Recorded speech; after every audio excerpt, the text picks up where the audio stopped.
Yo. What's up, Welcome back. Today we're working on my image to text neural network. So the idea is we have some image like this on the left, and we want to turn it into like some sort of like text representation like we have on the right. People who've been watching may notice that what we have on the right is not what we were seeing yesterday at the end of the stream, and that's just because I was doing some cleanup last night and accidentally made it a lot better, so it does look a little better than we had before. But basically what we have here on the right is we've taken the characters that we have available to us here, and we've basically picked whichever one has the closest number of like bright pixels compared to what's on the left, right? So we like add up the brightness of an area in the image, and then we say which character has like the same amount of lit up pixels, which is like an okay thing we could do, but we could imagine that a better thing to do is to like try to fit the form of whatever we're seeing, right? So you could imagine that if you had like an X, you're like trying to look at this area here, and you're like see an X, like probably you should be picking the letter X to place there, right? And so what we want to work towards is basically trying to do some sort of intelligent, like localized or like locality based matching, where like we look at like an area of the sample and we try to find like which character matches that by some metrics. And we don't really know what those metrics are going to be. So what we want to work on is improve this visualization so that we can look at every character for a given area and decide, well, what are our scores, which one won, and what are the runners up, and how can we adjust our metrics so that we like which characters we see winning, right? And so, yeah, that's what we're going to work on today. First, we want to work on the letters at the bottom are not exactly ASCII, or am I missing something? Yeah, so we're kind of just using, saying ASCII is probably not quite fair. I should probably be saying text in general. We're kind of using all characters that are available to us within the font that we're using. Yeah. So what I'm thinking in terms of visualization that we want to improve here, I'm imagining we have like a window, and we're going to have like picture on the left, and then like rendered out text on the right. So like A, B, C, and then here's like our little mountain and the sun, whatever, like some land.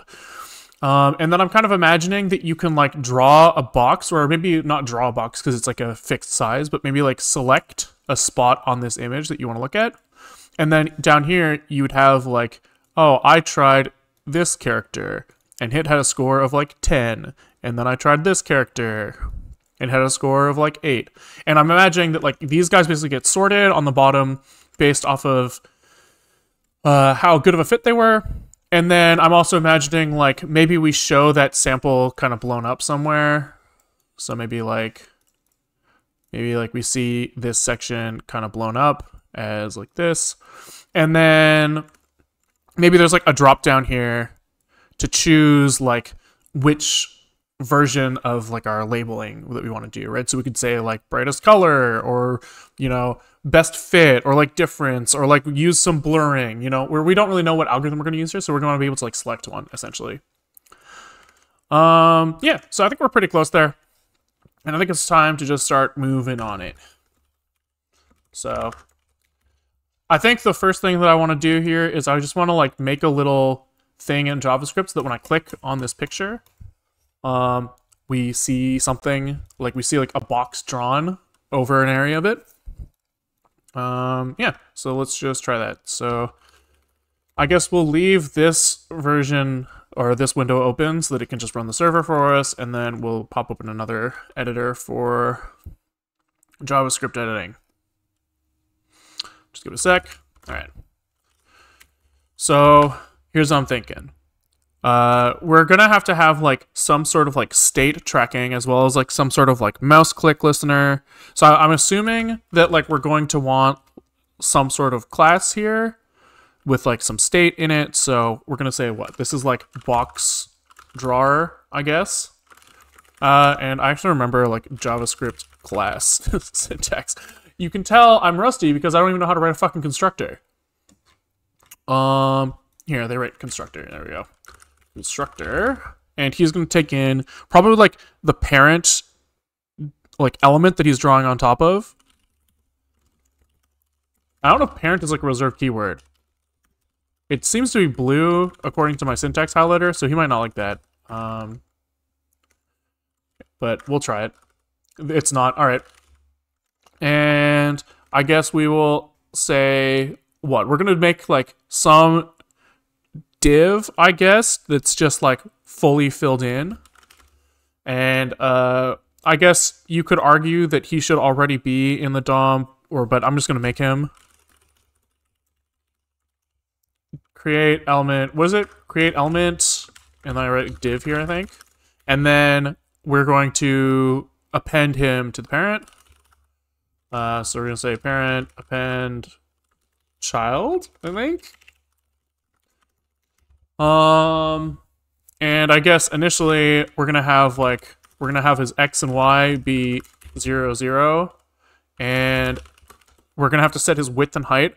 Probably we should like retrieve the size of the sample from the server. That seems reasonable to me. Right, because like our sampling, like how big each character of text is representing is like configurable. So we should ask the server for that. So maybe we'll just quickly bang out a API for that. So we can say one of the many things that you can do is ask for sample size, and he's going to return some JSON, and the return thing is going to be is like response is going to be what? Something like this that says like maybe width. He's gonna store that somewhere, probably in like the server that's being that's serving this. He's gonna say sample or image sampler. Does this have it in here? Sample width, perfect. And we're gonna do the same for height. All right.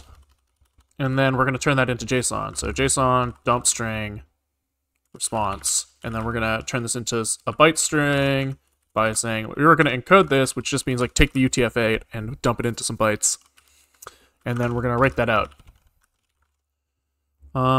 Which is dot write this, I think. And I think that should be fine. I think that should be fine. So let's restart the server and try going to that URL. Sweet, we have width height solid. Which means in here, we're probably going to take in width, height, sample width, sample height, I guess. And so we're going to say sample, I don't know why I copy pasted that. Self.sample width is sample width, and sample height is sample height. On initialization, we're probably going to want to create this guy, so we're gonna say what the like image is going to be the document get element by ID. And do we have an ID on this guy yet? No, so we're gonna have to make one. So he's gonna say ID is equal to input image. We're kind of seem to be using abbreviated image everywhere, so we should probably just keep that convention. Oh, I guess that's HTML is doing that, but I don't want to get confused, so I'm just going to use abbreviated, and we're going to call this input image. We're going to try to make a box drawer with the image, as well as the sample width and sample height, which we don't have yet. So we're going to have to say fetch something. What are we fetching? Sample, what was it called again? Did I already forget? Sample size. Fetch sample size. Then we're gonna have response, and we're gonna say response, get the JSON out of it. Then with that response, we're going to do something like create our box jar with create the box jar with the sample width, so response.width and response.height. All right. Yeah, sure. And other than that, that seems reasonable. We'll do that before we wait on all this other stuff, so it can be done in parallel. And can we just then like console log this just to see what we get? See what we get.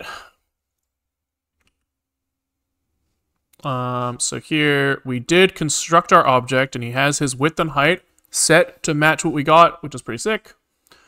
And I guess now we just have to draw that div. So that div is on there. Is he like? We see him here, but he's just kind of sitting there, not visible. So can we like background black, and can we set like width 12, height 20? These, he doesn't like those because what? Can you tell me what the warning is? What's the yellow triangle mean? Invalid property value. Can I not set like width and height of a div?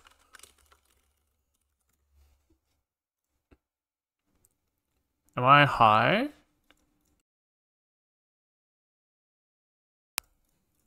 Did I forget to write PX on it? There we go. All right. So I actually still don't see him. He does not seem to be, he still thinks he's 0 by 0, which is kind of odd. Maybe there's like display, what is it, block, inline block, I don't know. Why? Width and height not affecting div.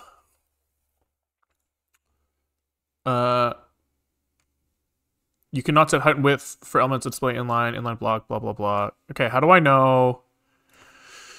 Oi, oi, display HTML. What are my options here? Inline, like span, block, like paragraph, takes up the whole width. Inline block displays an element as an inline level block container. The element itself is formatted as an inline element, but you can apply height and width parameters. All right. I don't really have like a good intuition on these yet, but is it inside a flex container? I don't think so. I think I'm just, can I even like display this on top of an image? Is that like legal? It looks like I'm getting something here, but if I put it inside the image, it didn't like that. Is that like, am I allowed to do that? Div inside image. Is that like legal? Okay,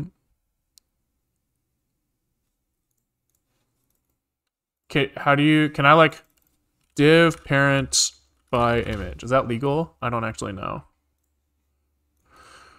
Oh,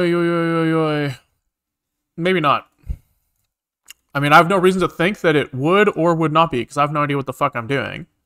But it does seem like usually these images don't have like inner tags. You guys are talking about flex containers, but I don't know what a flex container is. There are flex, I did set like flexbox, or sorry, I did set, I think that these guys down here are in a flex somewhere. No, I didn't do that. Full image comp is a flex. What is, oh, I see what you're saying. And I did do that on purpose because I was trying to put them next to each other. But it does seem like, how do I know? How come it's behaving differently if it's like here, that's fine. In the flex box, also fine. It does look like it's not letting me like, I've moved stuff around a lot there, but it does look like it, there are no like open and close tags for images, so I suspect that just doing this is just like not allowed. Maybe it is. What if I like put some text in here? Can I like, let me write, oh god. Can I say like this div inner HTML is equal to hello or ASDF or something, just so that I like can want to see. I want to see. So here we have text, and can I like display inline block? I suspect that this just isn't allowed. But what do I know? What do I know? Image is not a container, you can't have any div inside of it. Okay, that's what I was kind of suspecting, but how am I supposed to know that?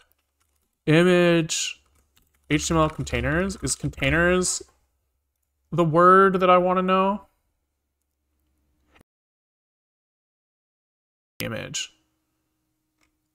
Like, how am I supposed to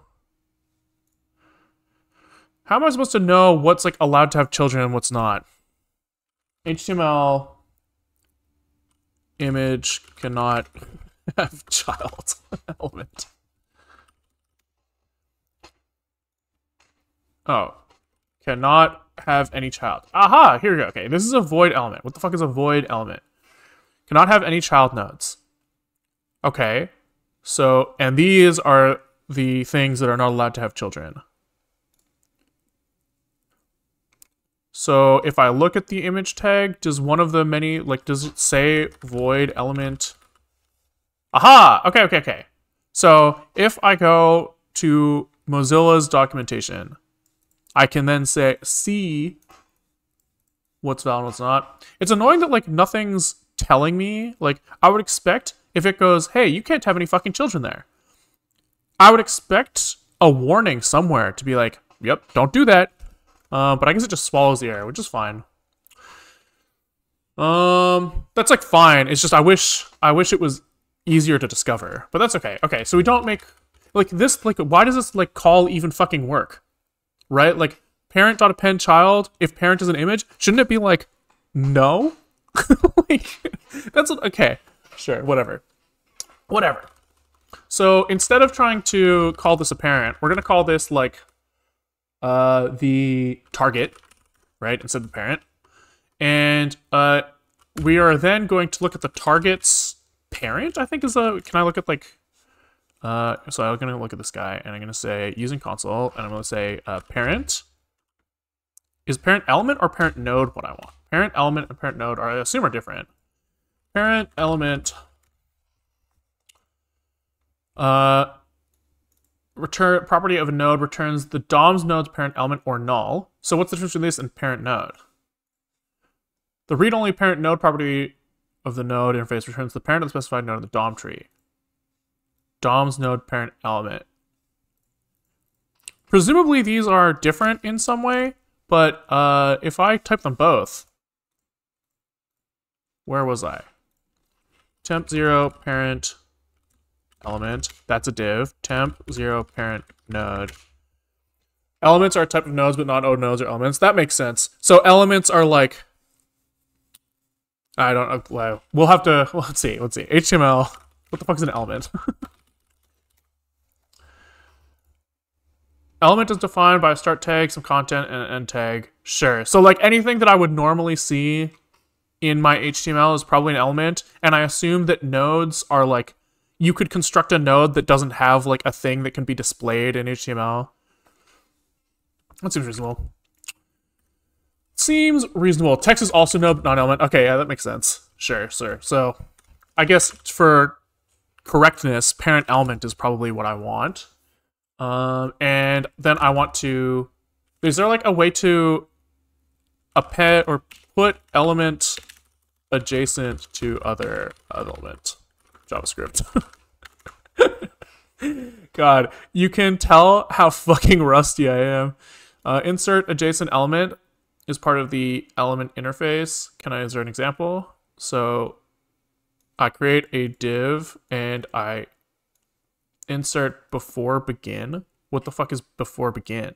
After end.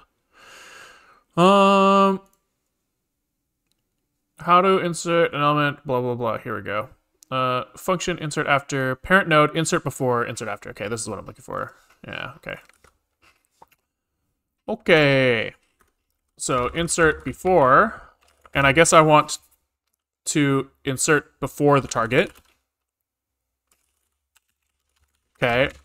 And I guess we probably also want our div to have like an ID of some form, maybe a class. A class probably makes more sense. And I think that you can like class list or something. Oh, god damn it. Temp 0 class list dot add. Yeah. So we'll add a class that says like what are we gonna call it? We're gonna call it like sample view. Sure. I don't know. It doesn't really fucking matter. Doesn't matter. Just we need something that we can like style with CSS. So we insert before, and we should be able to then go into our CSS and say like sample view. Things with sample view will have display, inline block, width. I guess we need to like set the width and height manually. And can I do that by like, I can never remember if these things have like width and height properties. Yeah, they do. So I can just say this div width is equal to sample width, and height is equal to sample height. Okay. Okay, and we want his background to be black for now. Eventually we'll make it like an outline, but I just want to like see something.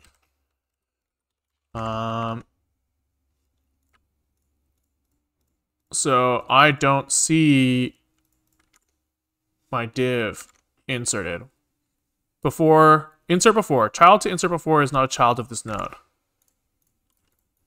Did I get the order of these wrong? I might have. No errors this time? Oh, here we go. Yeah, okay. Okay, so here is our thing. Background black. We didn't set the width and height properties, even though I thought I did.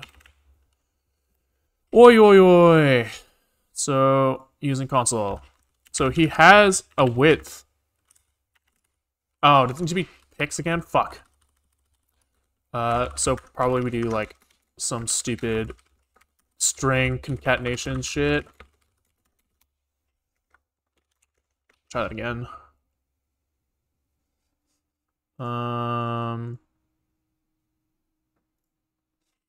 Nope.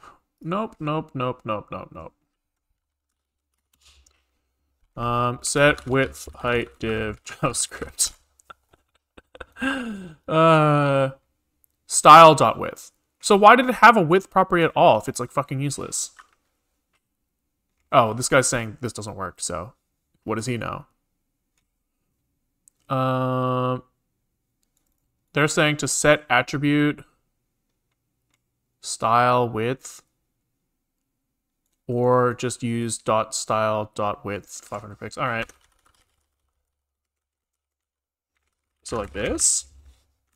Is that right? Okay, there we go. Okay, we have something on there. And I guess probably we want like some display type that will not count him as being like in the row, right? We kind of just want him to like show up on top of the other shit. So what do we had somewhere display types, but we'll just look at them again. Display types CSS. Presumably one of these guys will let me just go on top. Or is it the position? CSS position? Is that what I'm looking for? Position absolute. An element with position absolute is position relative to the nearest. What a funny sentence. Position absolute is position relative, so it's not absolute. Relative to the nearest position ancestor, instead of position relative to the viewport, like fixed. However, an absolute position element has no position out, but uses a document body, blah, blah, blah. So what's the difference between that and relative? position relative is position relative to its normal position. Okay, so I probably just want to try saying like absolute. Okay, there we go. We have like some sort of overlay on top of the image, which seems good. Okay, yeah, we'll do that. Okay. So we just have to make sure that we store that. So position is going to be absolute. Refresh. Cool. And now how do we like make sure that he's offset to like match the image? Probably one of these guys has like padding that I don't really want on him. So probably if I like deleted these paddings, does my box at least overlay? No, because there's like vertical margin as well. Probably like, oh, because we have like centering on this guy. Oi. So how do we do this? Probably we like wrap both of these guys in a div. If we put them both in like a container, then the container is like centered. And let's try that. Because I'm thinking if the container is centered, then like where we are and where the image is can be like exactly the same. So let me just do this. Can we do that? That's kind of interesting. So probably some of my CSS rules. What am I trying to do with the black box? I'm just trying to like get a, I'm just trying to get it like overlaid in a position relative to the image so that I can like convert pixels in the image to the black box, right? So I want to be able to say like, if I click here on the sun, the box will go exactly where the sun is. And I want to know which pixels of the image that covers. Because eventually I want to be able to click on somewhere in the picture and ask, when I click there, I want to like show that I'm where I've clicked and ask my backend to like show me the sample, exact, like turn that one selection into one character, I guess. And we are bad at web dev, so this is kind of why I want to do this, like flex the muscles, I guess. Can I do like that? That's not what I want at all. Jesus. I guess we could maybe copy paste this rule and say you can be like this. Does that do anything? No. Maybe this. Okay, there, that's closer. We have some like extra shit on the side here. Why is that? He thinks that he needs to be wide because the width is 40% and this guy's width inside is also 40%, which is a problem. Oh, so the black box could be initial position does not really matter. It could be off screen. You just need to guide for wherever you click inside the image. Kind of. I just want its initial position to also match up with the top left corner so that I make sure that I like understand the coordinate spaces, I guess. Okay, so here we could say width 100%. And I think we're getting close here. That looks close. Okay, so we're going to edit our CSS rules. So here we're going to say this like positioning of elements inside of our flex box. We're going to say it doesn't matter if it's an image. It can just be anything. We'll have these rules.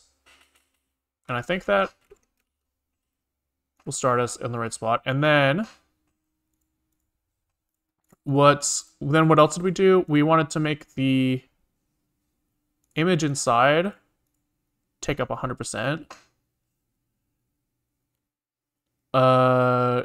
So walk. I know that there's probably a better way to do this, but for now we're just going to say input image is going to have width 100%. Which is not actually doing what I wanted. Did I spell this wrong? Input image, width 100%. So why is that rule not being applied here? Style editor, page has no style sheet. Did I spell this wrong? input image width 100%. So why don't I see that here? Oh, because it's getting overridden by something else. Are they like order sensitive? Do I need to put this guy after this guy for him to... Oh my god. How odd. How odd, for sure. Okay. Sure, whatever. I guess I use CSS rule matching. I kind of want, like, this rule to only apply to things that are one level inside the flexbox, not, like, two. CSS selectors. Is this what I want? Nope. Style sheet? I don't even know, like, the words for what I'm trying to Google. Which kind of makes this hard. Weight categories, ID column, class column. Ah, okay.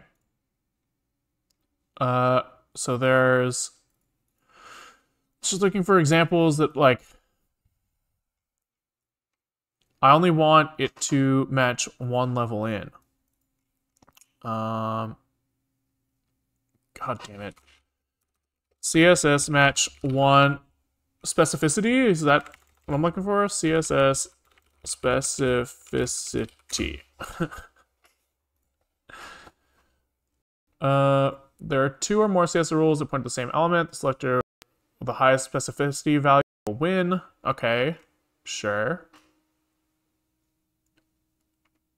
I see. Okay. So we have inline styles, IDs, classes, elements. Okay. All right. Can I like CSS wildcard one level or something? Like, ugh, that doesn't look like what I want at all. Oh, here we go. How do I only select first level children of element? This is what I'm looking for. They're using angle brackets. I don't know what these angle brackets are. You can use reset rule. Parent, everything, to reset the style back to default settings. Okay. So I guess you can say that, like, so they're saying that I can just do this to get what I want? Could give it a class, so I don't have to worry. I guess, but I do want to, like, understand this a little better. So that looks kind of like what I want. And if I look at this image, he doesn't have the rule. Oh, fuck. Where'd my browser go? Oh, that's annoying. Is my stream still up? Yeah, it is. No. You're seeing an F. Fuck. Stream looks live, I think. Stream is fine. Okay, cool. Sorry about that. That's annoying. I'll have to be careful of that. I guess if I write really bad JavaScript that uses up too much memory, then we'll be in trouble because it'll crash my browser. Okay, so we're gonna go localhost 9999 index. We're back, baby. We are back. Okay, so that looks reasonable so far, and the box is in the corner, which is great. And so if I want to, like, I guess the problem is, though, that the width and height of the box is actually probably in, like, screen space, not relative to, like, the size of the image. So we're actually gonna have to somehow figure out how large the image canvas is relative to its actual size. So can we, like, pull that out? Target dot, let's, like, console, I guess we shouldn't log it here. We should log it here. And we can say use in console. And what is his, like, style width? Or can we just look at his width property? Ah, okay. So maybe that's why that width property is there. because it will like probably adjust if I like change his size. Yeah. Okay, so I can read the width property. So we'll say this target width is equal to target width.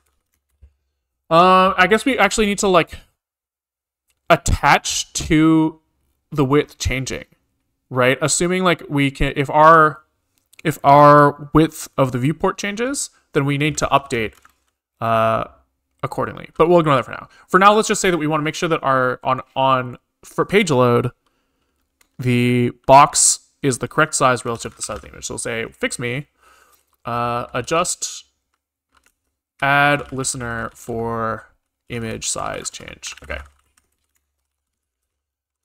And we'll do the same thing here. Target height is target height. Probably. I'm assuming that there's a height variable here as well.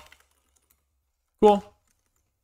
And so we need to scale down our div width and height based off of the target width over the image width, which I assume is also available to me in some way. Temp0 dot let's see, JavaScript image resolution. Can we extract that somehow? This dot width, but this isn't the actual width. Image offset with offset height. That doesn't look right at all. We already know that the width and height are the change when we scale the image with CSS. So there must be another field for like resolution. Are you rendering the ASCII text in a pre-tag? Well, I'm rendering it in an image. So this is not the text itself, but this is our free type 2 rendered version of the picture with characters, because we need this for like the AI training anyways, so throwing it as a picture for now is fine. I'll probably also add showing it as text as well, but we'll have to like match the fonts and stuff. You're saying that maybe I can look at like the source properties. I don't see anything in there. Am I high? Input type file. Check image width and height before upload. No. Change image resolution. That's the canvas resolution. Ugh. JavaScript. Get resolution of image.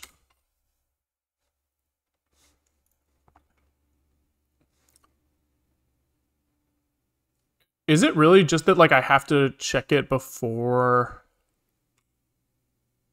client width?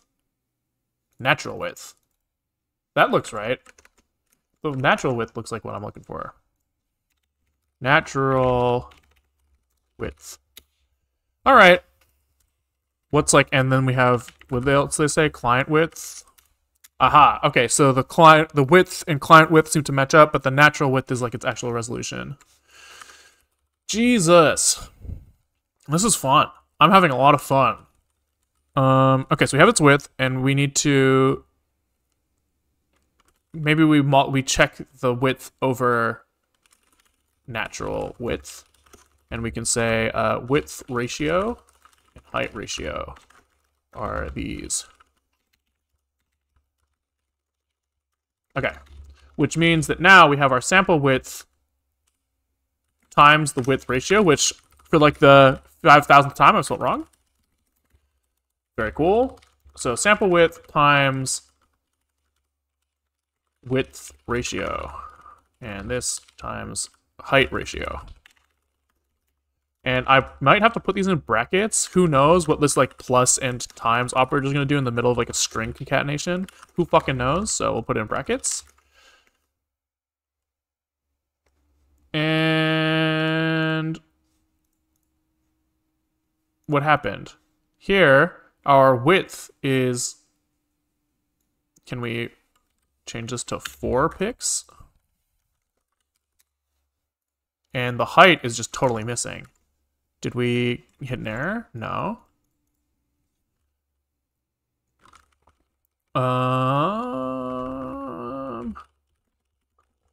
Okay, let's hit the debugger, I guess. Is that something that we can do? Oh, beautiful, beautiful, beautiful, beautiful. So we refresh. And can we step over? Nice. So the height ratio is not a number because natural height is undefined because I probably just spelt natural wrong. Oi, oi, oi. Natural height. God. I hate interpreted languages. With all of my being. So it looks like my height ratio is 0, but my width ratio is not. Is one of these like, do I have to do float casting? These are both ints. These are both ints. How come one of these is 0 and one of them's not? What the fuck? Maybe because I was like, is there like a race in here? In C, I wouldn't make this type of mistake. I would, but it wouldn't compile. So I would like, instead of just getting like a program that kind of half works, it would just like hard crash on me. Instead of just being like, not a number. Oh well, I'll just keep going. I don't know, man.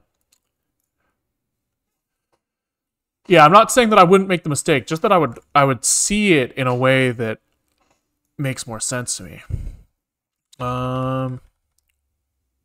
I think that if I remember correctly, I might have to wait for the image. I have to wait for the image to finish loading before this is valid. Right? So like this actually isn't sane. I guess the image is like fixed in HTML. We're not loading it in JavaScript. So if I remember correctly, we can say like, wait for images to load JavaScript.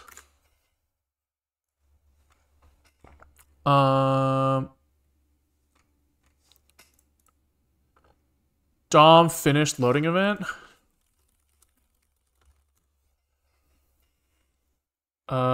Image complete property. Complete property returns whether or not the browser is finished loading an image. Ooh, if the image is finished loading, the complete property returns true. Can I like wait on that?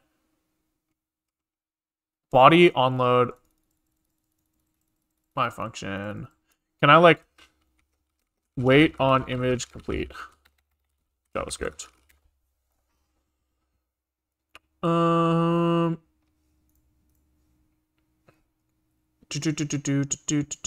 Image onload. Oh, that's kind of nice. Okay, sure. So here we actually just want to say,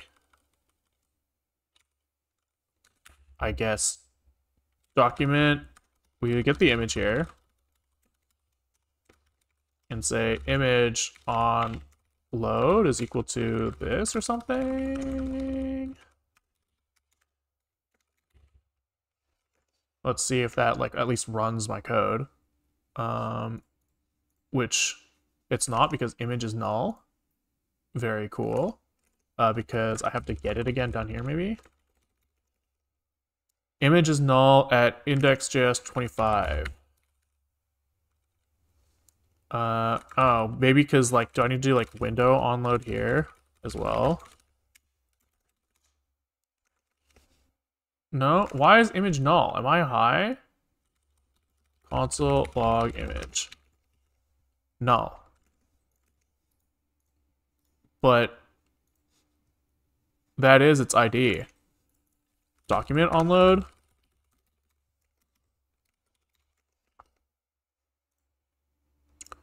Dude, I'm gonna lose my mind. I'm pretty sure I'm not like, that should be there like right off the bat. Oi, oi, oi, document, wait for finished loading JavaScript.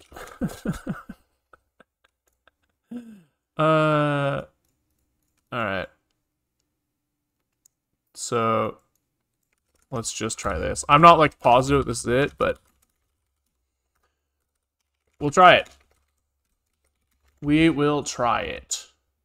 Okay, so that seemed to do it. DOM. So this, what's like the difference between load and DOM content loaded?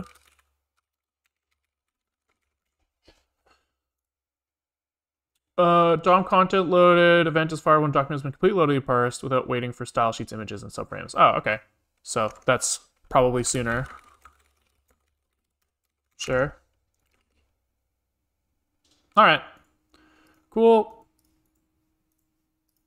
Cool. So now we have our div. He's got a smaller pixel values, which makes sense. And can we like restart our server with like a really big sample size just so that I can like see it a little better? Let's make him like 24. That's maybe even bigger, 36. Let's see what we get. Oh, great. If I make him too big, then I'm hitting an edge case that we didn't hit before. And he's crashing. Okay, 24 seems to work. And the box does seem to approximately match the size of what we're seeing on the right, which is good. Okay. So we have a box, he matches the size, and now we can probably position him on clicks. So target on click. Is that what I'm looking for? Console log hello.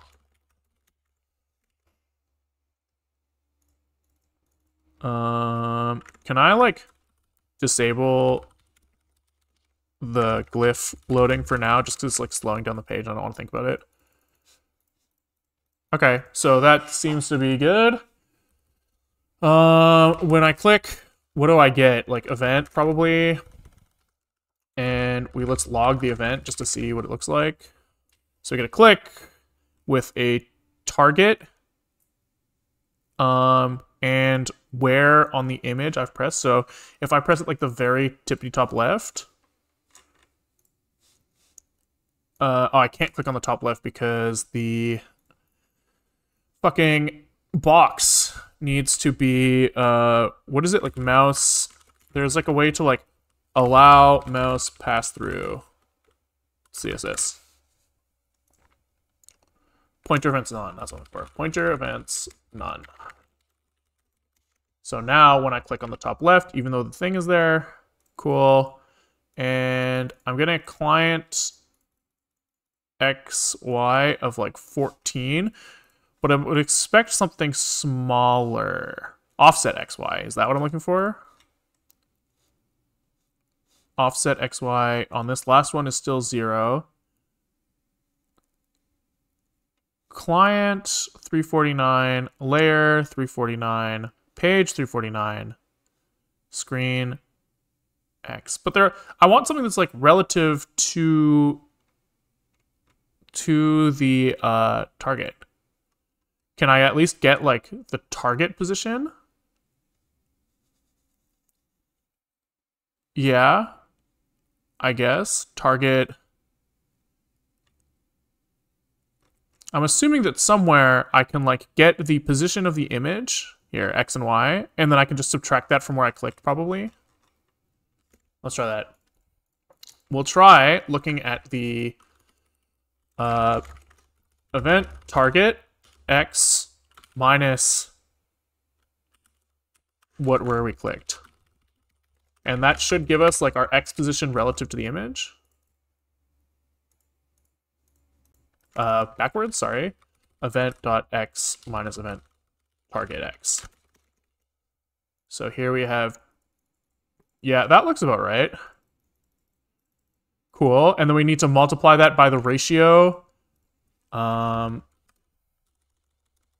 the size ratio, or maybe divide. We have width ratio is the width, the like actual width over the target width. So if we're trying to get back into pixel space, we divide by this target, this width ratio. Yeah, so at the far right, we're getting 1620, which is the width of the image, approximately. It seems a little off, but pretty close. Close enough, I think. Sure.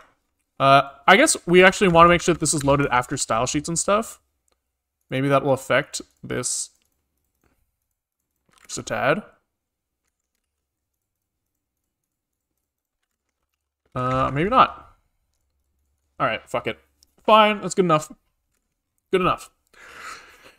So we have a click here, and I guess on click, we're going to say that the picture X is this whole shit show. And the Y is the same thing, but with Ys and height. All right. And I guess we are going to want to move the box there. But our X and Y positions are actually going to be relative to not the like pixel resolution, but more like the displayed resolution. So I guess we're going to say this. Let X is equal to this. Y is this equal to this. Right? And then here we're going to say that the picture X is this divided by the ratios. And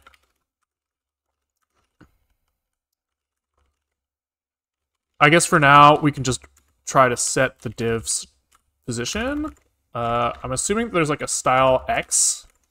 Can I just like set his X manually like this? If I go X 50 pixels. Offset X, maybe?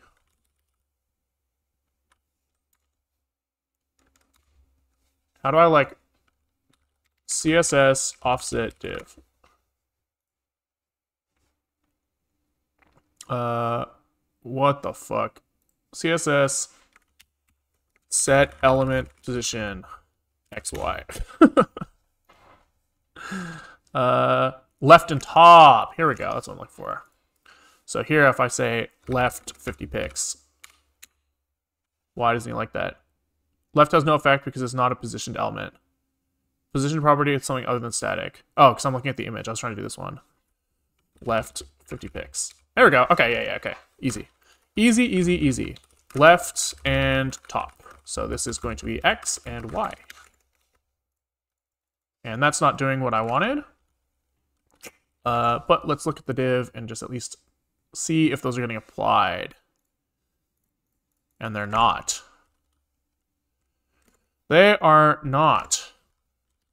Which is odd to me. Odd indeed. Can we see if this has a style top? No, it does not. Oh, left. Is it because I forgot to give it... I forgot to write the PX probably. Like this, maybe?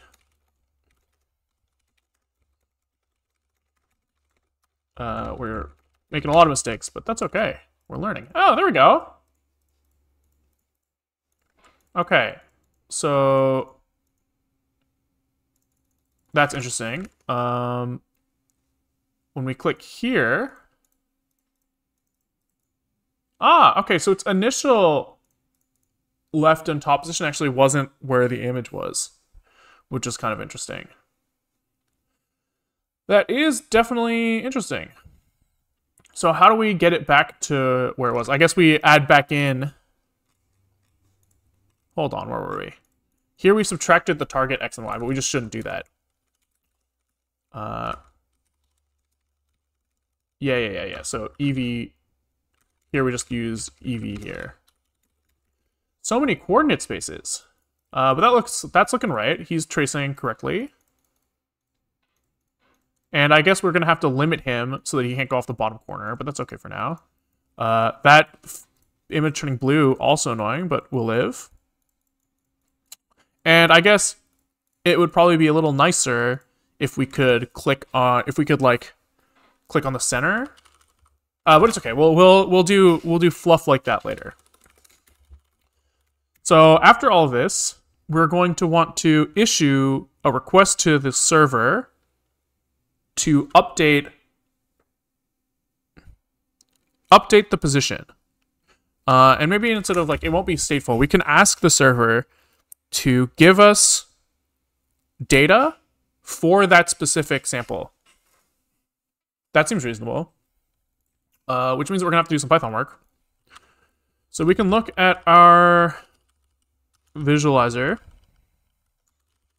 And one of the many things that we can do is we can like request a sample. Sure. And is a get request what we want here? Let's just think about this. Like, are we updating state of something? No, I don't think so. I think a get's reasonable. Okay, so we'll handle this as get. And we're going to have to, I guess, put query parameters on this guy. And so can we look at like Python extract query parameters? URL parse. And we can just parse the URL and request. Oh, we're at Python 3. So we call URL parse and parse queues for parse query params. Okay. So import URL lib parse. And down here we can say URL lib parse self path. Okay. And then we parse the query params. I'm assuming that path is, yeah, he's just a string, so that's fine. So query params is going to be URL parse. This is URL parse, and this is parse queues, nice, from the parsed path query. And then we should be able to say query params will have some value, which is like X and Y. Yeah, we can just print those for now. Yeah, all right. So we do all that, and so we should be able to now issue a GET request with the X and Y positions set in there. Every time we, oh fuck, there we go. Every time we update the mouse position. So if we go back to our JavaScript, which I know where it is, we should be able to say fetch sample with the query param of X is equal to picture X and Y is equal to picture Y. And probably that's enough to like get the log printed. So let's refresh and print. And he doesn't like something. So he doesn't like that there was key errors on the query param. So let's maybe update our Python to at least just print the URL and the. Pretty sure you need an ampersand there? Oh, certainly, right? Certainly. Let's try that again. Good eye, good eye, good eye. Good eye.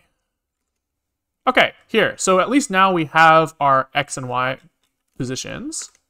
And if we click on the if we click on the top left, we should get like something like we should be able to eventually get like something close to 0, 0. Nice. And I click on the bottom right. Okay, cool. Cool. So that's pretty cool. We have the like pixels that we want to see now.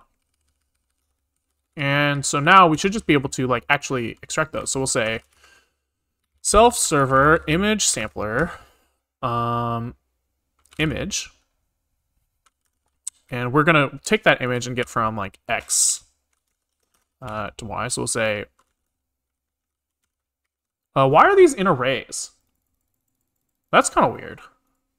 What is like the type of this guy? Dict, stir, list, stir. All right. So I guess we'll just extract the first thing. I guess because like you could have multiple parameters for the same key, I guess, and they're just trying to handle that. So you can say X is equal to this. Y is equal to this. And these are going to, we're just going to like floor these guys probably. Like that. And then we're going to like look in the server. And we're going to look at the image. And we're just going to go from x to, or y to y plus the height. So we'll just quickly sample height. But it'll store these guys locally so that they're easier to type and read. Like this. And so we're going to go y to y plus sample height, and x to x plus sample height. And for now, let's just return that image directly, I guess, right? Because we just want to make sure that it's like reasonable. So let's say that we set the response headers so that we are a image PNG, and we do the same thing that we did over here where we convert our sample to an array and write them out. Sure. And then let's like display that somewhere. So I guess in our index HTML, let's just shove a little sample down here. So we're going to say image ID is equal to sample image.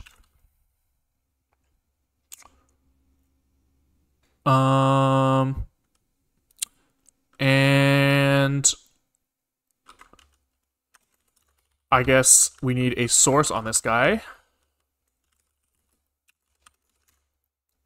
So we'll start him at x equals 0, y equals 0. And just see if that gives us something. So that's fucking broken, which is very cool. Probably because I didn't actually restart the server. Good catch, I am Stevo. You are right that I needed to fix that to width. And we wait for him to run, we refresh. Okay. So I guess invalid literal for int with base 10. So I guess we actually have to parse it as a float first, then convert to an int, which is kind of annoying, but it is what it is. So float, float, int, int. Okay. And we run the server again. Was there anything else I'm missing here? No, I think not. So here, we don't see any errors, and if I update this guy, I then have to just ask him to refresh the image here. And I guess instead of, here in our JavaScript, instead of calling fetch here, we're just going to update the image source. So we're going to say document get element by ID, sample image dot source is equal to this shit show. And when we click here, that seems right. But the sample isn't updating, which is kind of interesting. Oh, probably we need to do like image normalization again.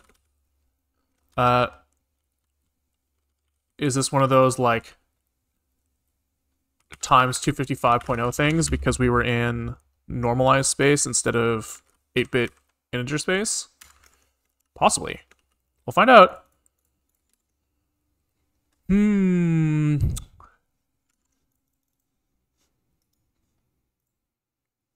we like open image in new tab and do like x 500, y 500? Okay. Let's print out what we got here. Print image. And maybe also image shape. We need clues. We need clues.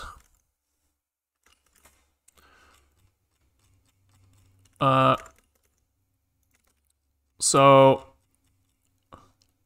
these are in fact 0 to 1 normalized. The shape is 41 by 24. That's height width, which I think, does that make sense? Yeah, that makes sense. And so these definitely aren't like full black. So we're on the right track. Oh, did I just add that times 255 to the wrong spot? I totally did. I don't know, like, I'm just high. It should be down here. And clearly we need to start getting some abstraction going. Okay, sick. Hey, okay.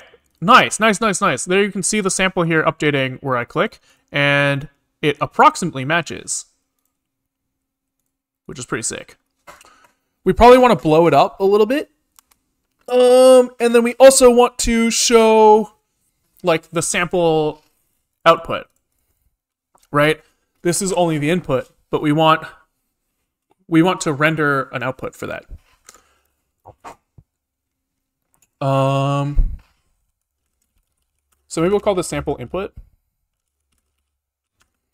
And here we need to change this to sample input. And in JavaScript, we need to change this to sample input, which is very not robust right now to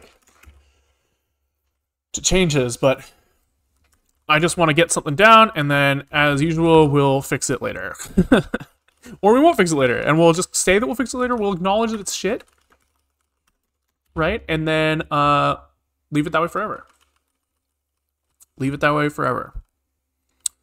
Okay, so the sample output. Here, what are we going to get? We want the rendered text as one of the pictures, but we also want the rendered text for all labels, and we want their scores as well. So I guess it makes sense for the output. We're going to need like one of the things is going to be an image, and then another thing is going to be the metadata. And arguably, maybe we just attach the image here. Ah, fuck it, whatever. I guess, okay, say we actually generate the label for this sample, no matter what here. We're actually going to feed the input through our label generation, which means that like for all of these APIs, we're going to need to do the same extraction of X and Y, as well as like the same label generation, probably. So let's pull some of that out, I guess. So we'll say def query params to sample. Yeah, that seems reasonable. And we are going to pull in the URL, I guess, and we'll just do all of this here. Yeah. And I guess we'll take in the image sampler here as well. So these guys go away, these guys go away, these guys go away. All right. Return image. Which means here we should say query params to sample. That takes in the path and the image sampler.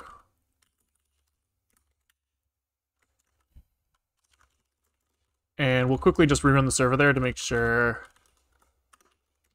that it still works. Here we'll just delete everything here and say pass, because we haven't figured out what we're going to do there yet. We rerun the server. Refresh. He's failing because self is not defined somewhere.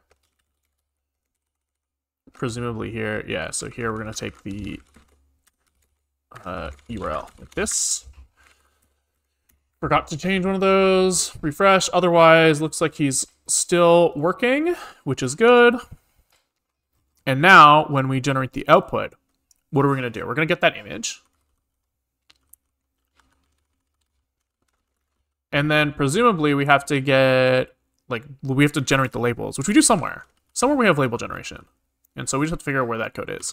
Get samples and labels for image. Okay, and so we extract samples and then get labels for samples. Easy. Which takes in samples for comparison. Which means that we have to convert our samples like this. So let's just say that we make a function here. Sample to sample for comparison. And this is important. So let's, god damn it. Let's draw this out. So we have our image, right? Boop, boop, boop, boop, boop, boop. You know, here he is, the little mountain, the sun, whatever, some land.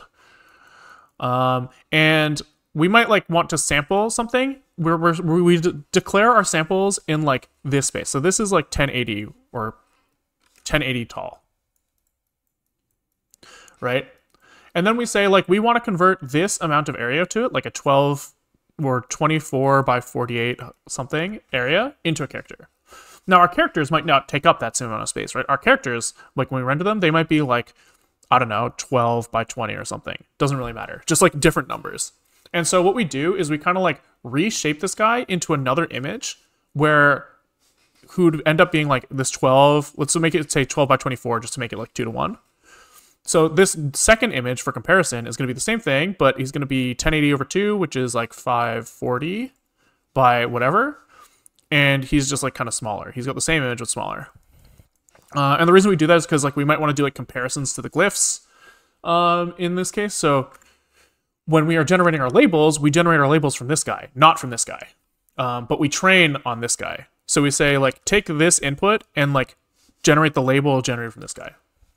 All that to say, we need to convert our coordinates in this space, which we're feeding in from our UI, into this space. So we can say that we can say x, y are probably our inputs here. Sample width, sample height. Or maybe we have x, y from image. X, Y, width, height for image.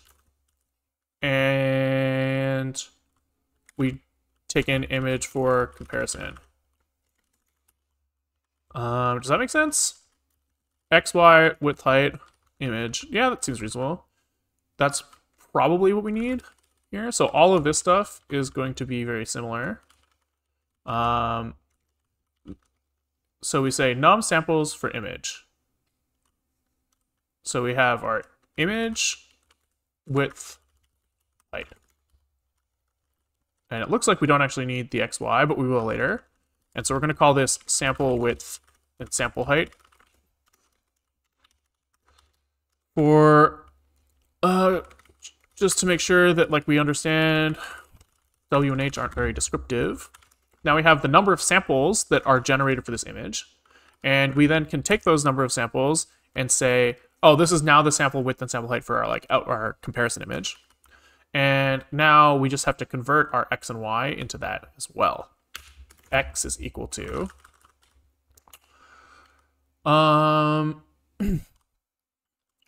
let's say our image for comparison x, I guess is just gonna be the multiplier of our image for comparison width over, yeah, okay, that seems reasonable. So image for comparison shape 0, which is its height, over image dot shape 0, which is the input thing height, times x. And we do the same thing for y, but its height. And I guess we can do the same thing for width and height. We don't need to do any of this stuff. Probably, but we'll find out.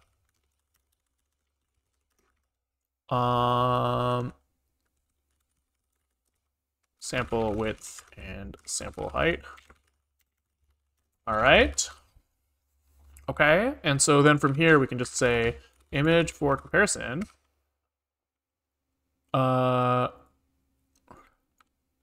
Which takes in the y coordinate to the y coordinate plus the height. And the same thing, but for x and width. Okay. And we return this. So all of that, so now in our server, wherever that was, or here somewhere, we can get the sample now for comparison, which means that we have our sample to sample for comparison, which has the, we need to extract the x and y values from here. So here we'll just return image xy, I guess. And here we'll say image, I don't care, I don't care. But here I do care. And so now I take in the x, y, This is an image. This should be sample. Sample shape 1. Oh, we actually don't need to pass in the width and height here because this comes from the sample. So this shouldn't say image, it should say sample.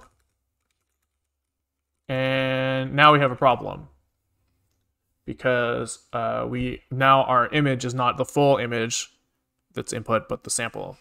So maybe we take in sample and image. That seems reasonable. That seems reasonable. And so all of this is image shape, and this is sample shape 1, sample shape 0.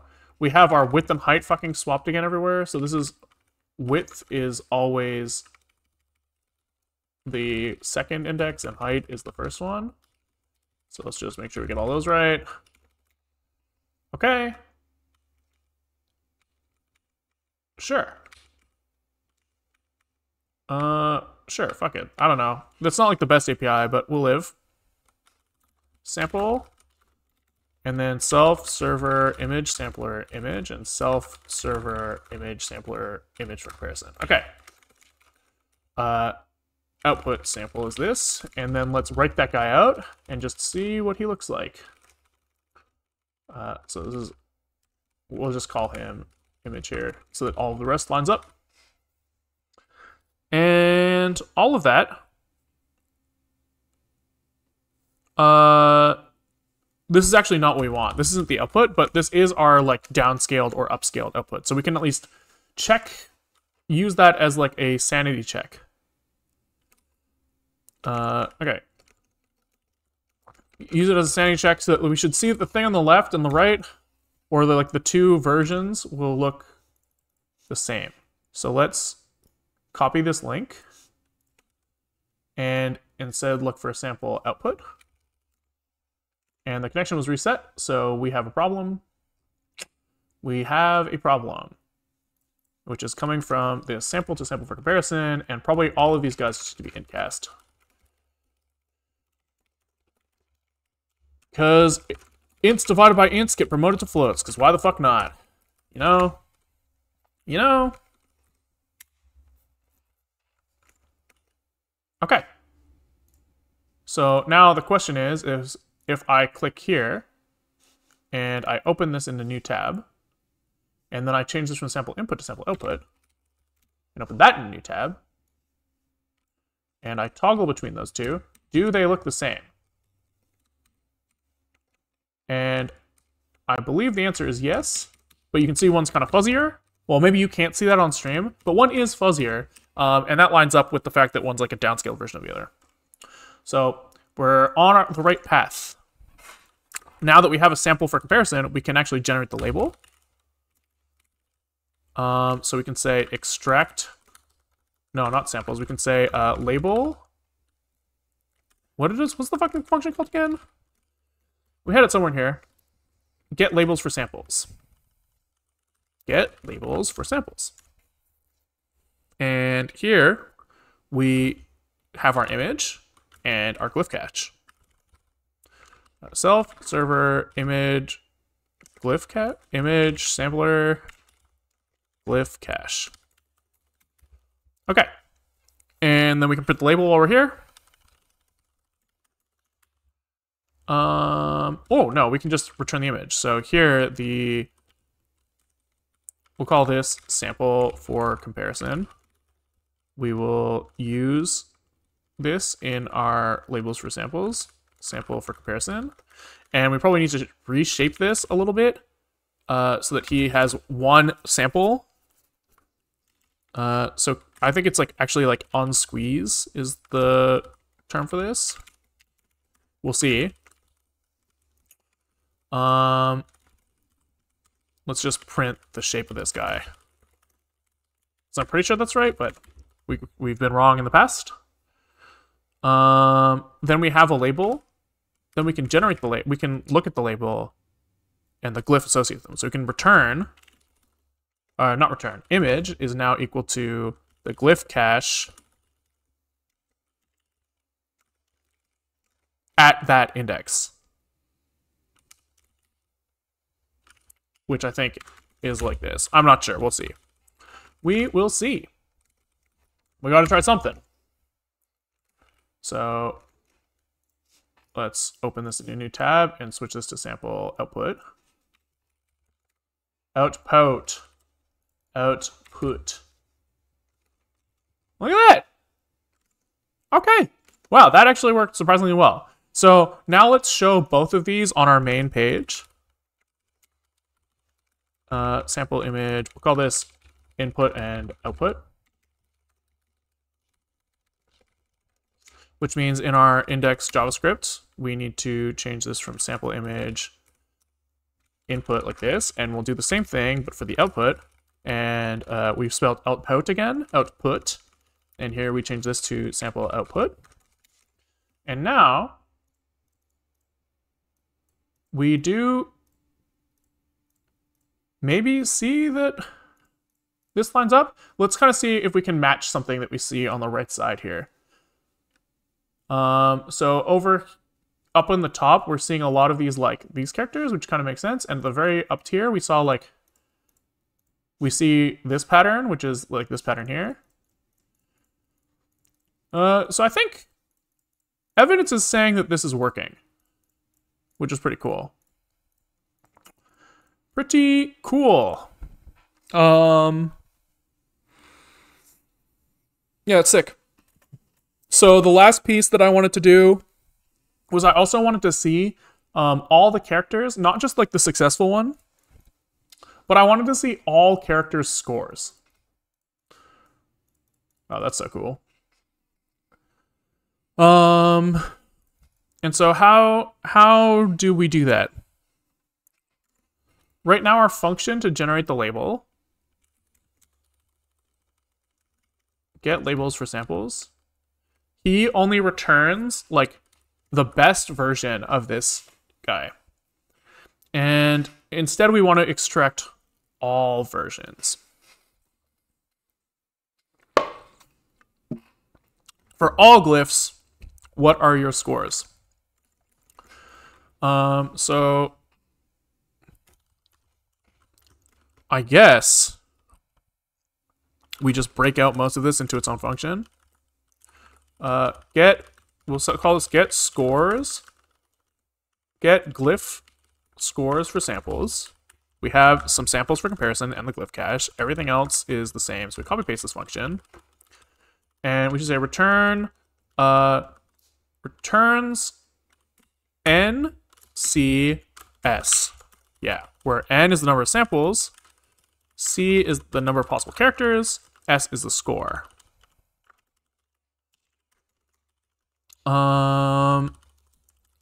And so here, all we do is our score is we take all the samples for comparisons, we repeat them for each character, we check the sum, we sum up the width and height of the glyph, so we check how many, count the brightness of the glyph, and we do the same. Then we subtract them, and then all we have to do here is instead of taking the minimum, we should say print score shape is scores shape. We should just be able to return scores here. And then when we generate the labels, instead of doing all this, we say scores is equal to get glyph scores for sample, or get glyph scores for samples, where we pass in samples for comparison and the glyph cache. And here we just say scores, take the minimum score. Which is kind of counterintuitive. Our scores, the minimum, that seems reasonable, sure. We're trying to get the closest to 0. And then I guess one of the many things that we will do here, it would be nice if when we get our sample output, we get the image and the metadata at the same time, but I think that's not really trivial to do, so we'll make a new thing called sample metadata. And we will do the same shit where we extract all this stuff, but instead of returning an image,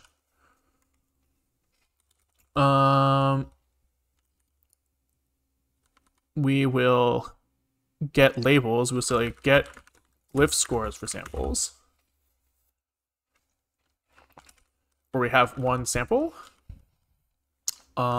Scores is gonna be this, and for now, let's just print the scores and see. Because there's a lot I don't really get it yet. I'll have to see it. I'll have to see it to get a feel for what's in there. So this is sample metadata is what we're trying to get to. So let's refresh this guy, go to like a spot here that's kind of unique. And we're just going to replace sample input here with sample metadata. And get glyph for samples is not, glyph scores for samples is not fine. So lib, this comes from get glyph scores for samples, visualize it again, give it a sec, refresh. And we do have scores now for each one, which is pretty sick. And so now we can just return, I guess we can just return the scores. So we can say that this is a application JSON. We can say the scores, we'll convert those into a NumPy array, which we can convert, or maybe we can convert them directly to a list. And we can serialize that list with JSON. And then we can write that, but we need to encode it, obviously. Obviously. Of course, how could I ever forget? And now when I refresh this guy, I should see a JavaScript array come back. But I don't, which is cool. I didn't want it anyways, you know? So how come when I printed the scores, that was fine, but when I... Did I restart the server? I don't remember. We'll run it again just in case. Now I'm certain I restarted it. And I'm getting JSON back, no response. So can I maybe print the scores like this? Is it scores CPU? Oh, because there's the first sample maybe? Maybe I was off by one on my index dimension. Still nothing. So we printed the scores probably. Oh my god, can I like get rid of this elif self.path ends with .ico? Can I just like fucking return a 404 self send response HTTP status? Can I just like write a 404 in here or something? I'm just so tired of this like error log jumping over my shit. There we go. Okay, object of type tensor is not serializable. Okay. So the scores is, what is this guy again?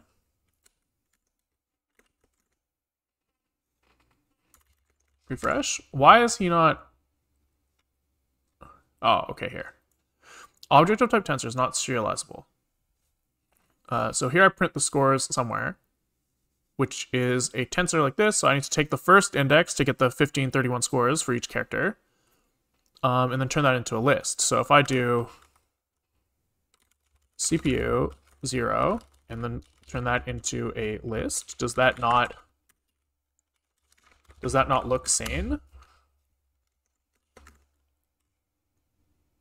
Oh, each of those individual elements in the list is like a tensor. How the fuck do I convert tensor to list? Oh, to list. Nice. Nice. So can I just write like to list?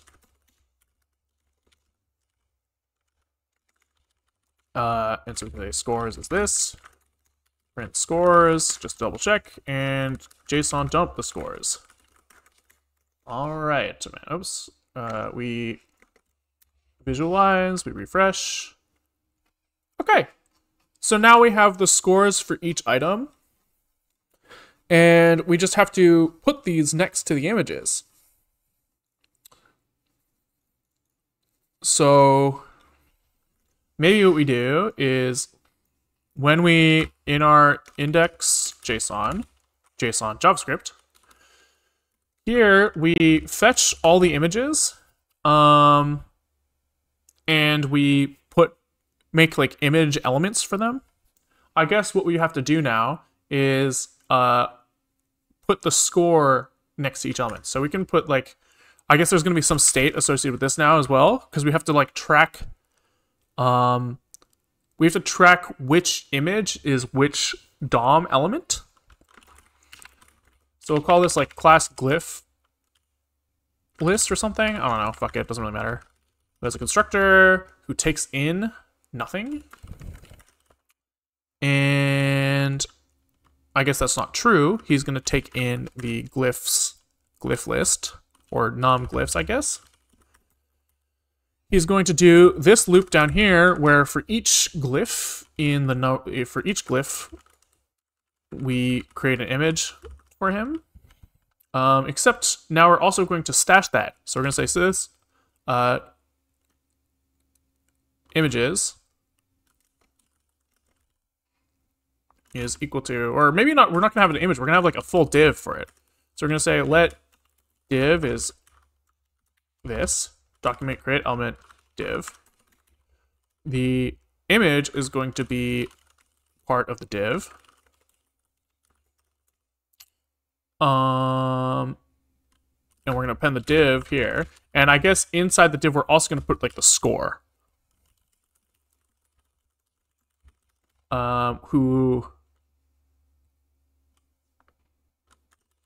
Good catch. Div, append child div, this should be image. So we're going to have like the score div inside. I don't really know how to like, I guess we'll just look at the first child inside. That's fine. Div, append, child, score. And so right now that's going to have nothing inside. Maybe this should be like a, what do you do for text? P. And then we're going to say this divs equal this. And we're going to say this divs, I don't know if it's like append for arrays. But we will append the div. And then when we update our box, we're going to have to somehow like index into these guys and put the scores next to them. But I haven't figured that out yet. We'll get there. Good catch on the score misspell. And I guess for now, score inner HTML is just going to be 0 because there's no score initially. And then here we're just going to say new glyph list, glyph response non-glyphs. All right, let's just kind of see what that looks like. Glyphs response is not defined up here because this should be num-glyphs. Okay, this divs append is not a function, so what is a function of this guy? Append, push. Yeah, push. All right.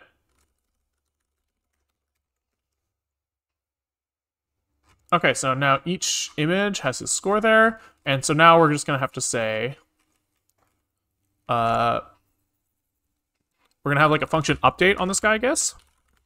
And he is going to what? He is going to fetch the scores from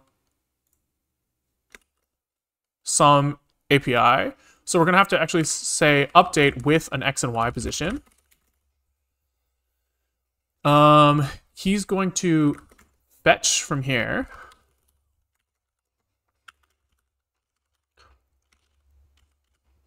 So sample metadata, X equals X, and Y equals Y. Can I do like async update here? I actually don't know if that's legal. And what are we gonna do here? We're gonna like get the scores. And I guess for now, before we do anything, just write down the scores for each div. So we're gonna say scores is await this, and then we're gonna have to say scores JSON await again. And then we're going to say for div of this divs, which I guess probably has to be in brackets, or for, I guess we're going to say I, for int I, not int, we're in JavaScript, let I equal 0, I is less than scores length, close I, scores I, this div I is going to be somewhat related to scores I, first child or something, dot inner HTML is equal to scores I. Let's just try that. I'm sure that we're going to have a problem there, but we'll figure it out. That means that this guy, the box drawer, actually needs to update the glyphs.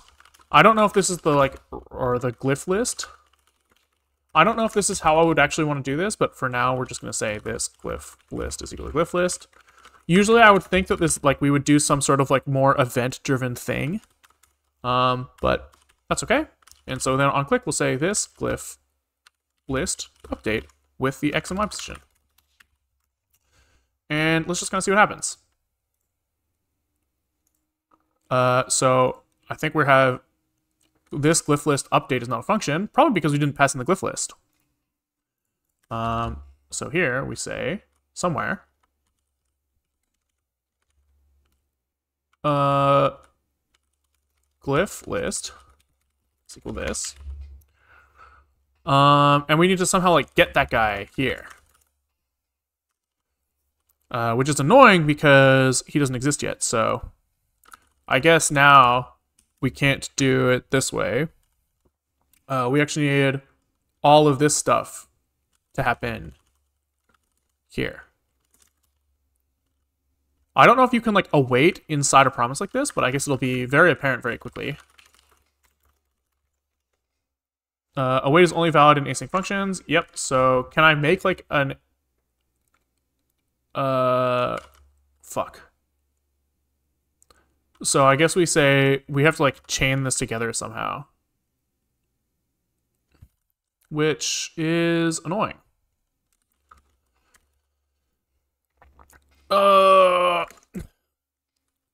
Let's think. We need to like merge these two promises together, or we can just say we can just avoid all of this and say hold on. I'm almost there. My brain. We're getting there. I think there's a way to like await multiple promises at once in JavaScript. I remember seeing this. Promise resolve, maybe? Wait for all. Promise all. That's what I'm looking for. Promise all. Okay. So hear me out. We say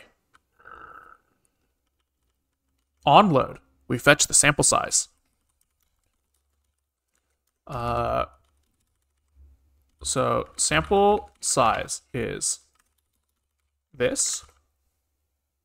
Sample size promise is this with this, right? Which is with the let on here. And then we say glyph response promise is equal to this glyphs promise, I guess. Glyphs num glyphs promise. That's what this is.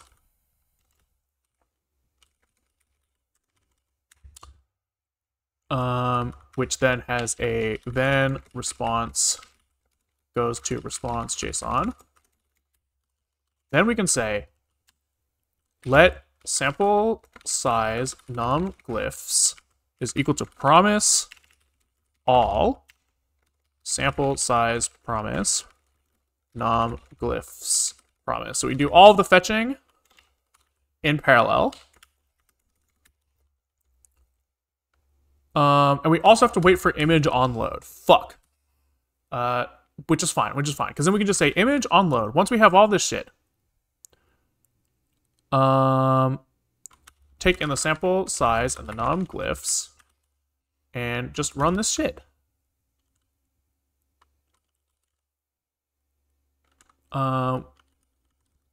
Where this is actually not going to be like this. Oh, fuck. Not parameters in like this, but glyphs response. And I think all of this will work. I don't know if the onload function will run when I set it if the image is already loaded. So we're going to have to check that. But otherwise, I think that's kind of right. So syntax error at line 72, because there's a semicolon there that shouldn't be there. 81, unexpected token. Yep, reasonable. Refresh. Promise all is not iterable. What's the promise all? So he does just pass in a list of promises, which seems to be right. And the expected output is an array. So what is he bitching about? We'll just Google this error randomly and just hope someone else has got the same thing. Oh, probably because I didn't await it. Actually, before we randomly start copies errors. Perfect. Perfect. Okay, so we do notice that our console log high is not happening here. So we can say if image, oh god. We'll just let it race for now. And we'll say fix me race frowny face. And then hopefully the rest comes together. Redeclaration of const image. That's fine. Okay. So response is not defined. We're close. We're so close. This should be sample size, not response. Okay. And then when I click here, we are getting assignment to undeclared variable scores. So we're close. This needs to be let. And all of this stuff's happening. We call this. And first child is not a function. We're close. We're close. We're close. We're close. Close. So let's just look at one of these. Use in console. And there's like first child. Oh, it's not a function. So I just take off these brackets. Okay. I click. I click. I click. I click. Hey, there we go. So we're getting our scores for each one of these guys, which is pretty sick. And now we just have to like rearrange these things a little bit so that they're sorted by the score.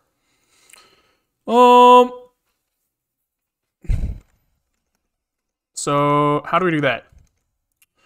We're gonna want to sort the scores, but like keep track of the indexes actually, right? So we're gonna want like indexes of 0 to scores length. We're gonna want to sort indexes with values of scores, I think. So like our sort function will be like scores A is less than scores B for a function that takes in sort A, B. Yeah. Okay. And then we're then gonna clear out all divs from all like all of these glyphs. We're gonna like hide them, clear all glyphs, and add them back in sorted order. I think that's right. That seems reasonable to me. So we sort these guys so that the smallest value is first. Then we clear out this whole section, which probably means that we want a section in there that we can just like clear automatically. So here we'll just say div ID is equal to like glyphs, right? And then whenever we inject these guys in here, we're going to say parent is equal to document get element by ID glyphs, right? And then instead of document body, we say parent append child divs. Here, we're going to say parent.inner HTML is equal to nothing. We're going to... Can we, like, maybe we just clone? Let's think about this. Can we, like, generate array of incrementing numbers JavaScript? There's probably, like, some way to do this. I just don't know. My array equals 1, 2, 3, 4. Map. Well, that is a way to do it. There's no, like, generator number. Oh, here we go. That looks like something that I want. Okay, so we're going to say let indexes is equal to an array with the length of this or scores length. We are going to sort these, so JavaScript custom array sort. So we're going to say indexes sort with a function that takes in A and B.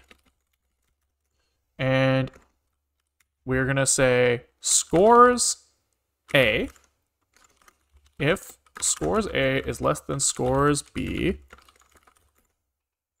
return -1. If scores A is greater than scores B, return 1, return 0. Sure. So now, after all that, I should see indexes in like some order.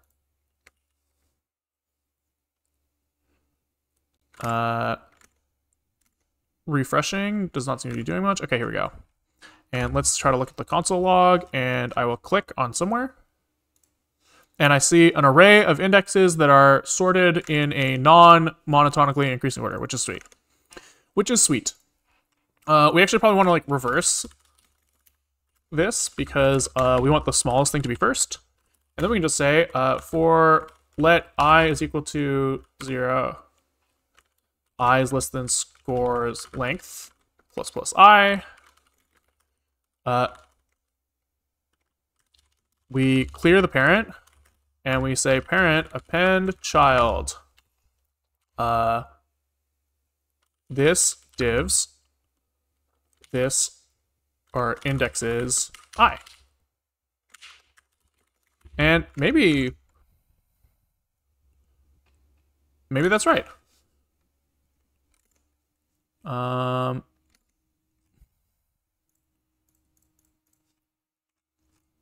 They are going in the wrong order. So actually this less than was what I wanted. And we are waiting, we're waiting. Okay, here we go. So what I'm noticing here is, am I getting the same character isn't what's shown here, which is a problem, right? We're seeing this like star thing, which is all the way down. Where the fuck is it? All the way down here with a score of 98.4. So either we're doing something wrong or, well, clearly somewhere we're doing something wrong, right? But the question is, where? Yeah, it's interesting. That's interesting, for sure.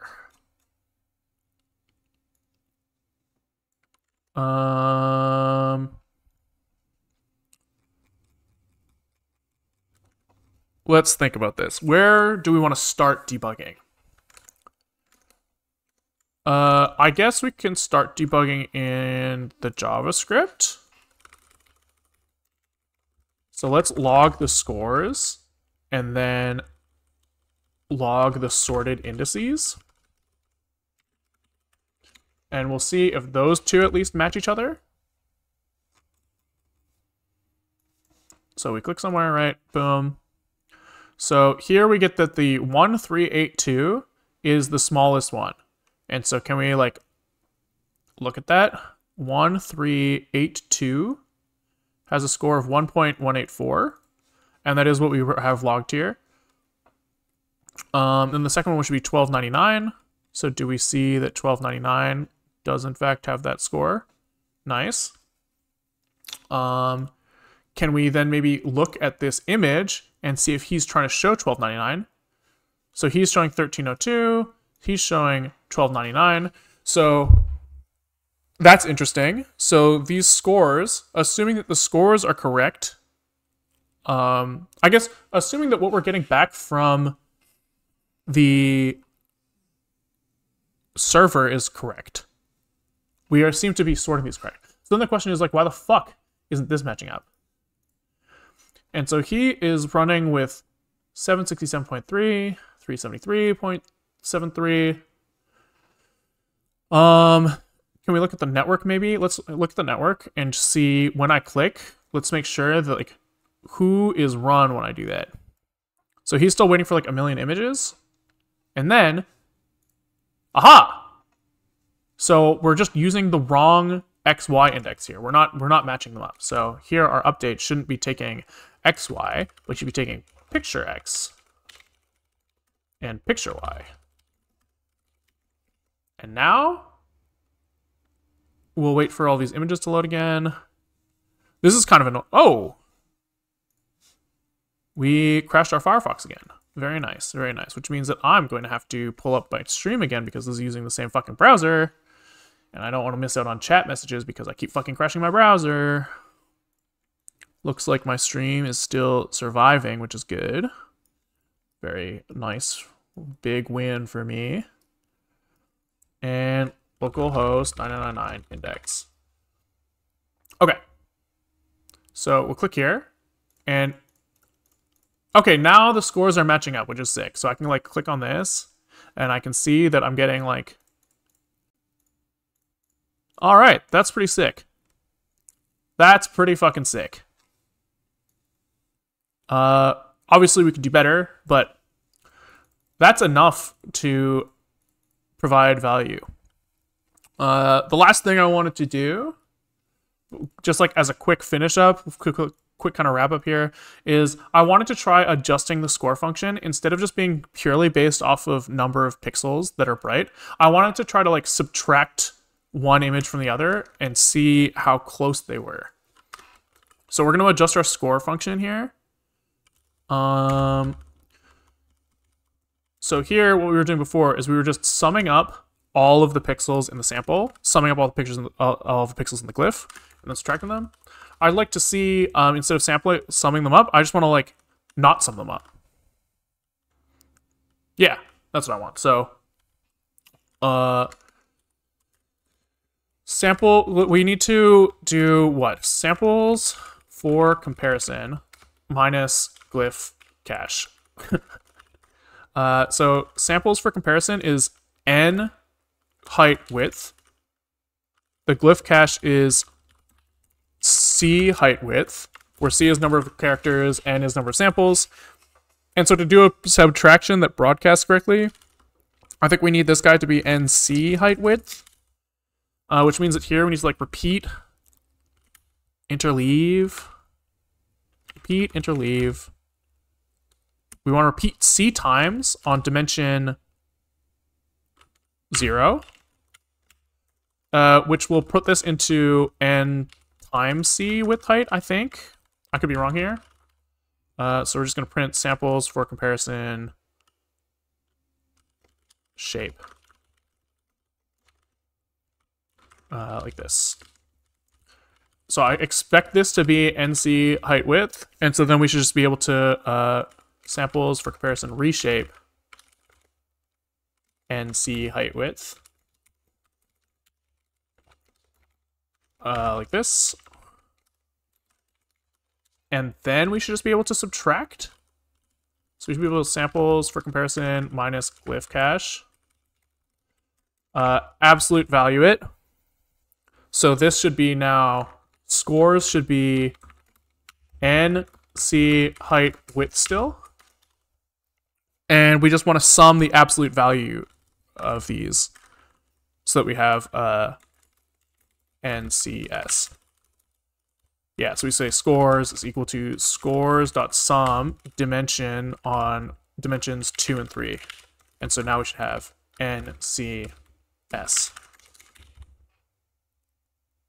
All right, let's see. Height and width are defined. So we need to say height is glyph cache.shape1 and width is glyph.shape2. And let's just see if what that looks like. Surely we're going to crash here. Okay. That's a... Oh, wait, maybe that's fine. Oh. Okay. Hold on.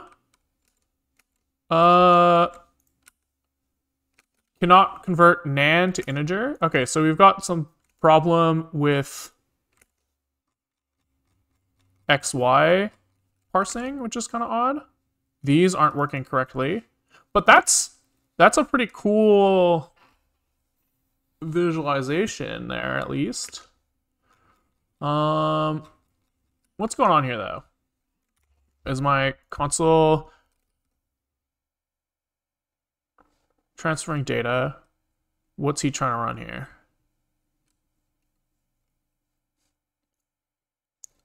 Okay, wait, that's working. Okay, sick. So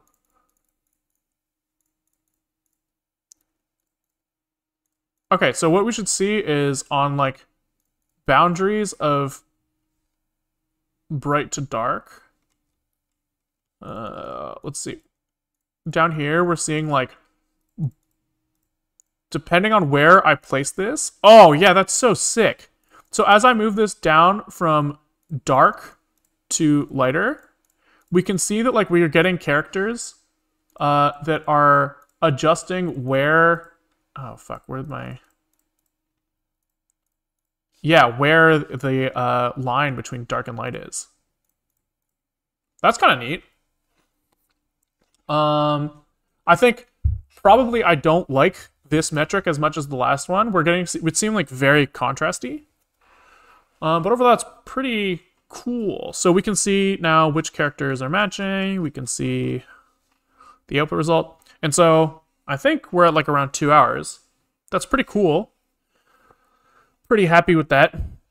And I think then next stream, we can try generating a few different labeling mechanisms. So we can use this, we can try this one, we can try just the brightness one, we can try maybe blurring some of the pixel, like blurring the glyphs and seeing if maybe like locality but not perfect locality is useful in some way. But that's pretty sick. Pretty sick. Happy with that for now. Thanks for watching, guys. If you liked what you saw, I stream most days around 1 or 2 o'clock Pacific time. Right now we're working on making a really shitty neural network, but we try to like keep variety up. We've done some like graphic streaming, we've done some like operating system streams.